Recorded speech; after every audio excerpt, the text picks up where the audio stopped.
हमारी संस्कृति, हमारे संस्कार सदा रहें हमारे साथ। सब्सक्राइब करें तिलक।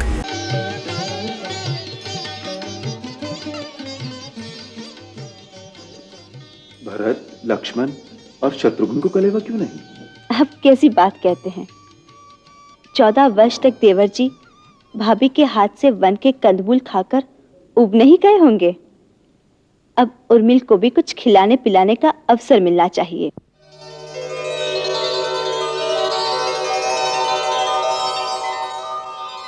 और भरत? हाँ भाभी, हमें क्यों नहीं? बड़ी माँ तो कहती है मेरी सीता से अच्छी रसोई कोई बना ही नहीं सकता।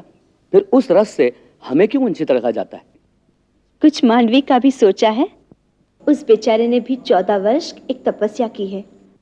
आज जब उसकी मन की इच्छा पूरी करने का समय आया है, वह भी छीन लो। तुम पुरुष लोग हम स्त्रियों के हृदय की लालसा को नहीं समझ सकते। और बेचारा लल्ला शत्रुघ्न। लल्ला की गुप्त बात तो सबको पता है। वहां भी खाता है और यहाँ पे जो मैं बनाती हूँ छुप कर खा जाता है। सबसे छोटा है, इसीलिए तो भाभी का लाडला है। केवल भाभी का नहीं, मैं तो भैया का भी लाडला हूँ। महाराज की जय हो।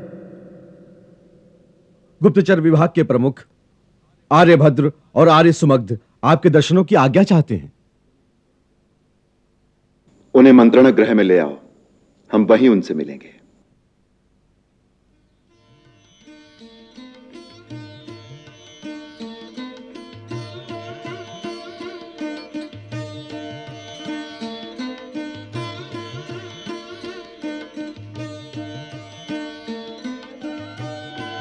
हम वहां से सीधे मंत्रिसभा में आएंगे।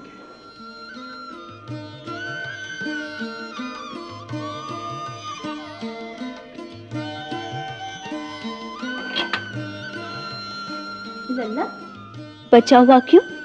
मैं और मंगाती हूँ। भाभी, ये हमारे लिए तो भगवान का प्रसाद है।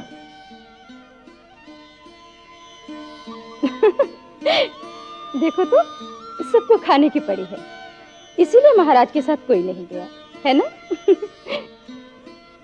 जब महाराज अपने गुप्तचरों से मिलते हैं तो वहां किसी को भी जाने की आज्ञा नहीं। क्यों? फिर गुप्त क्या रहेगा? ये गुप्तचर ही तो राजा की आंखें और कान होते हैं, जिनके द्वारा राजा एक ओर अपनी प्रजा और दूसरी ओर अपने राज्याधिकारियों पर दृष्टि रख सकता है कि कौन क्या कर रहा है। जिस राजा में इतनी चेतना ना हो, जो केवल अपने दरबारी और चाटुकारों की बातें सुनता रहे, वो किसी समय किसी भी षड्यंत्र का शिकार हो सकता है। परंतु आप लोगों से किस बात का पर्दा? क्यों नहीं? यदि मेरे ही विरुद्ध कोई शिकायत हो तो मेरे होते हुए वो राजा तक कैसे पहुंचेगी? महाराज ने कहा था राजा का कोई सगा संबंधी नहीं होता।